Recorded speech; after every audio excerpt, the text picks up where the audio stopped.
उत्तराखंड से मैं आता हूं। उत्तराखंड की स्थिति यह है कि उत्तराखंड का जीवन 5 साल, ये ज्यादा से ज्यादा 10 साल का है, वो कश्मीर बनेगा, इसको कोई रोक नहीं सकता। उसके लिए मैं आपको ये बताता हूं कि बद्रीनाथ में, केदारनाथ में मस्जिद बन गई है, इबादतगाह बन गई है, वहां पे नमाज अदा होनी शुरू हो गई है। जो वोटेज परसेंटेज चेंज हुआ है 2012 से लेकर 2022 तक, ये 43% जो है उधम सिंह नगर में, देहरादून में 41%, नैनीताल में 32%, हरिद्वार में 33%, हरिद्वार पूरा शहर घेर लिया गया है और टोटल परसेंटेज राइज 37% है। और ये 20% से लेके यहां तक इतनी परसेंटेज राइज हो गई है। और पूरे पहाड़ में, पूरे देहरादून में जितना भी फल और सब्जी का बिजनेस है, ये 90% बिजनेस हमारे शांति दूतों के पास है। 2012 में इसका एक सर्वे कराया गया था। देहरादून सिटी में 7001 ठेले वाले जो फल और सब्जी बेचते हैं, ये सारे शांति दूत थे और उसमें से अधिकांश जो है वो बांग्लादेश से आने वाले थे। उसकी पूरी लिस्ट तैयार करके, मुझको इसको कहने में कोई शर्म नहीं है और कोई हिचक भी नहीं है, जस्टिस शंभुनाथ श्रीवास्तव जी ने ये सर्वे करवाया था और इस सर्वे करा के बीजेपी की गवर्नमेंट को दिया गया था कि मुझको पुलिस मुहैया करा दीजिए और मैं इन सबको डिटेंशन, जो कि स्टेट का सब्जेक्ट है, डिटेन कर दूंगा, डिटेक्शन में डाल दूंगा और इनको डिपोर्टेशन गवर्नमेंट ऑफ इंडिया करेगी।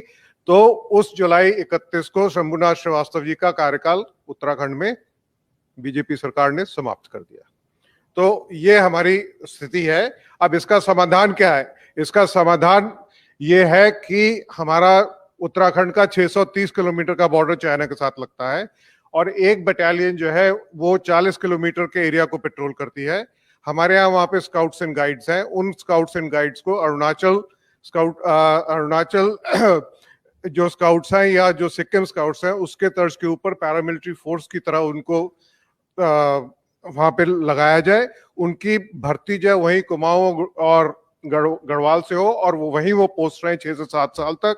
और उनके परिवार को, क्योंकि हमारे यहाँ एक कार्यक्रम चल रहा है जिसमें फिशरीज में और पिगरीज में 80% गवर्नमेंट सब्सिडी देती है, तो अगर हम पिगरीज को वहां पे लगा देंगे तो हमारे शांतिदूत शायद उनको बर्दाश्त नहीं करेंगे, तो वो वहां से निकल जाएंगे और हमारा समाज जो है वो फर्स्ट लाइन ऑफ डिफेंस वहां पे बन जाएगा। ये एक मेरा सुझाव है जो मैं कि धामी साहब को भी दे चुका हूं, सबको दे चुका हूं, और उससे हम उत्तराखंड का जीवन बढ़ा सकते हैं और जो होनी है उसको थोड़े दिन के लिए टाल सकते हैं। हमें टाइम मिल सकता है लड़ने के लिए। तो ये दयनीय स्थिति है पूरे।